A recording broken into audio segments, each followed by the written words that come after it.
Hi guys, இன்றைக்கி அக்கா வீட்டுக்கு வந்திருக்கோம். அக்கா வீட்டில் பார்த்திங்கன்னா இன்றைக்கி ஸ்பெஷல் பிரியாணி ரெடி ஆகிட்டுருக்கு. எல்லாம் பரன்னு வேலை செஞ்சுட்டு இருக்காங்க. அக்கா என்னமோ உள்ளே புந்து நோண்டிட்டு இருக்கா. என்ன அனிதா சமைக்கிற?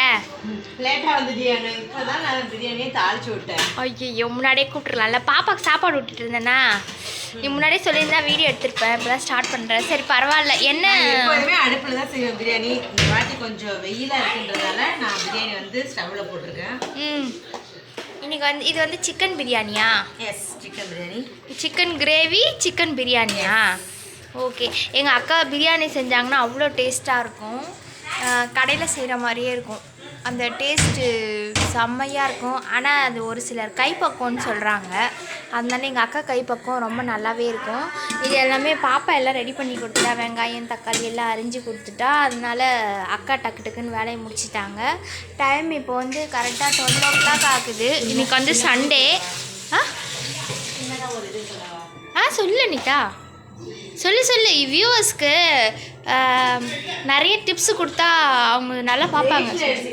சமைக்கும் போது இது ரேஷன் அரிசி. இது ரேஷன் அரிசி. இதை வந்து ஒரு 10 நிமிஷம் சுடு தண்ணியில் 4-5 வாட்டி அலசிட்டு சுடு தண்ணியில் ஊற வச்சுட்டா நம்ம வீட்டில் வடிக்கிற மாதிரி ஒயிட்டாக இருக்கும் அரிசி. இதை சமைச்சிங்க சாப்பிட்டீங்கன்னா அப்படியே வீட்டு அரிசி மாதிரி இருக்கும். டேஸ்ட்டாக இருக்கும். சாதம் சூப்பராக இருக்கும். இது வந்து ஒயிட் ரைஸுக்கு சொல்கிறியா? ஒயிட் ரைஸ்க்கு சொல்கிறேன். நம்ம பிரியாணி செஞ்சாலும் நம்ம எப்போதுமே நான் ஒயிட் ரைஸ் கொஞ்சம் செய்வேன். இந்த மாதிரி ஊற வச்சிட்டோம்னா வெந்நீரில் ஒரு 5 வாட்டி கழுவிடணும். கழுவிட்டு அந்த வெந்நீரில் கொஞ்சம் 10 நிமிஷம் ஊற வச்சுட்டா ஒயிட்டாகிடும் அரிசி. இது என்னோடய ஃபோனில் அவ்வளோ கிளாரிட்டி இல்லை, சரியாக தெரிய மாட்டேங்குது. இந்த எந்த அளவுக்கு உங்களுக்கு தெரியுதுன்னு தெரியல. ஆனால் இது வந்து ரேஷன் அரிசி. இது ரேஷன் அரிசி வந்து வெந்நீர்னால் சுடு தண்ணியில் நல்லா ஊற வச்சுட்டு நல்லா கழுவிட்டு போட்டோம்னா வீட்டு அரிசி மாதிரியே இருக்குன்றாங்க. நீங்கள் வேணால் ட்ரை பண்ணி பாருங்கள். மோஸ்ட்லி வந்து ரேஷன் அரிசி உடம்புக்கு நல்லதுன்னு சொல்கிறாங்க.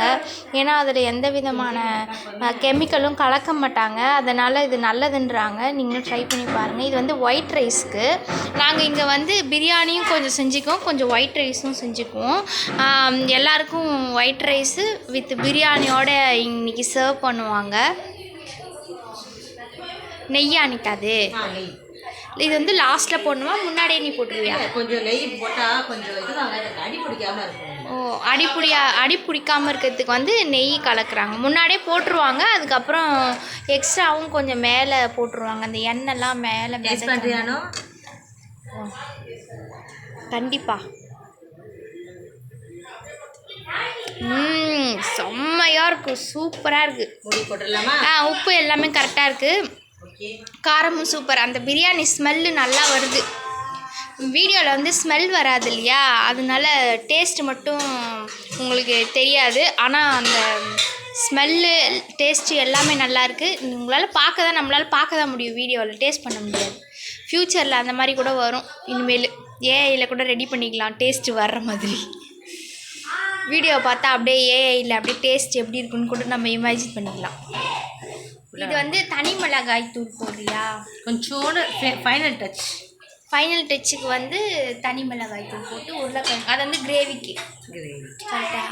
சரி. இங்கே பாருங்கள், எங்கள் வீட்டில் எல்லோரும் பாப்பா கூட விளையாடிட்டு இருக்காங்க. இது அக்கா வீடு, மயிலாடுதுறையில் இருக்கும். மயிலாடுதுறை அக்காவோட வீடு. எங்கள் அம்மா, பாப்பா, யாழ்னி பாப்பா அங்கே என்னமோ பண்ணிகிட்டு இருக்காங்க. பெரிய பாப்பா அங்கே இருக்கா, மாமா அங்கே இருக்காங்க. இங்கே பாருங்கள், அவங்க என்னமோ பண்ணிகிட்டு இருக்காங்க. சாக் பீஸை வச்சு கிரிக்கெட் கோலம் போட்டுட்டு விளையாடிட்டு இருக்காங்க. சரி யாழ்னி பாப்பா இங்கே பாருங்கள், ஹாய் சொல்லுங்க. இன்றைக்கி செம்ம ஃபன்னாக இருக்குது. வீட்டில் ரொம்ப ஜாலியாக இருக்கும். இன்றைக்கி சண்டே வேறு, அதனால் வேலையும் நல்லா விறுவிறுப்பாக போயிட்டு இருக்குது. எல்லோரும் மற்றன்னு வேலை செஞ்சிட்ருக்காங்க. எப்போவுமே எங்கள் அக்கா வீடு ரொம்ப ஆக்டிவாக இருக்குங்க. நம்ம சென்னை லைஃப் மாதிரி இருக்காது. ஹாய் சொல்ல காவியா. இவங்க எங்கள் சின்ன பாப்பா, இவங்க எங்கள் பெரிய பாப்பா, அக்காவோட பொண்ணுங்க. அது எங்கள் மாமா. நீ அதுக்கப்புறம் பிரியாணி போடும்போது எல்லாம் முடிச்சதுக்கப்புறம் என்னென்னு சொல்லு அனிதா. வெந்ததுக்கப்புறம் காமிக்கிறேன். நீ எவ்வளோ நேரம் ஆகும், எவ்வளோ நேரம் வேகணும்? 1/2 மணி நேரம் ஆகுமா? 1/4 மணி நேரமா? ஓகே கைஸ், இப்போ மணி வந்து 12 ஆகுது. இன்னும் 15 மினிட்ஸ் சொல்லியிருக்காங்க. 15 மினிட்ஸ் கழித்து பார்ப்போம் பிரியாணி எப்படி ரெடி ஆகுதுன்னு. இன்னும் அதுக்கப்புறம் ரைஸ் போட்டு இறக்குவாங்கன்னு நினைக்கிறேன். எனக்கும் தெரியும் பிரியாணி, ஆனால் நான் குக்கரில் தான் செஞ்சுருக்கேன். அந்தளவுக்கு டேஸ்ட்டு வரும், ஆனால் எங்கள் அக்கா அளவுக்கு வராது. இவங்க எங்கள் அக்கா சமைக்கிறதுனால கொஞ்சம் டேஸ்ட்டாகவே இருக்கும். அரிசி பார்த்துக்கலாம். இது வந்து துளசி அரிசி தான்.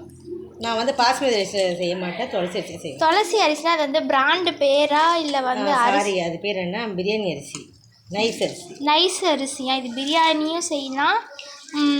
இந்த மாதிரி நம்ம வெரைட்டி ரைஸ் ஏதாவது செய்யணும்னா நம்ம இந்த மாதிரி இந்த அரிசியை நம்ம யூஸ் பண்ணிக்கலாம். நல்லா டேஸ்ட்டாக இருக்குமா? பாஸ்மதி ரைஸோட இதை நல்லா. நான் இன்னொரு டிப் சொல்லவா? இந்த களைஞ்ச தண்ணியை நம்ம வந்து குளிக்கும் போது அதில் கலந்துட்டுன்னா குளித்தோம்னா உடம்புல வந்து அந்த ரைஸ் வாட்டரோடைய சத்துக்கள் தோலில் ஸ்கின்னில் படப்பட என்ன ஆகும்னா நல்லா ஸ்ட்ரென்த்து கிடைக்கும். ஸ்கின்னு நல்லா சாஃப்டாகவும் ஒயிட்டாக ஆவாங்க. நிறைய க்ரீம்லாம் நம்ம போட வேணாம். ஏன்டா தங்க அழுதுகிட்டே வரீங்க?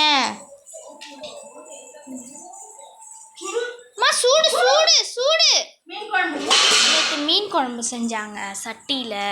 நேற்று நாங்கள் இங்கே வந்தாலே 4 நாளும், நான் வந்து 4 நாள் ஆச்சு. 4 நாளும் செம்மையாக கவனிப்பு. பிரியாணி, சிக்கன் பிரியாணி, மட்டன் குழம்பு, மீன் வறுவல் குழம்பு எல்லாம் ரெடி ஆயிடுச்சு. எல்லாமே செஞ்சிட்ருக்காங்க. ஆனால் நான் வெஜ்ஜுன்றதால கொஞ்சம் கொஞ்சம் சாப்பிடுவேன். ஆனால் பாப்பாவுக்கு எல்லாமே நான் ஊட்டிருக்கேன். என்னடா தூக்கணுமா? இரு தூக்குறேன். இந்த பாருங்க, இப்போ ரைஸ் போட்டுட்ருக்காங்க. இருத்தாங்க வரேன், இந்த வரேன் இருங்க. சரி வாங்க தூக்கிறேன் வாங்க.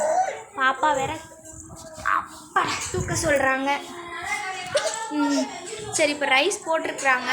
நம்ம மூணுனதுக்கப்புறம் செகண்ட் பார்ட்டில் பார்ப்போம். ஓகே கைஸ், அடுத்தது எப்படி வந்திருக்குன்னு செகண்ட் பார்ட்டில் பார்ப்போம். வீடியோஸை தொடர்ந்து கண்டினியூஸாக பாருங்கள், லைக் பண்ணுங்கள். பாய்.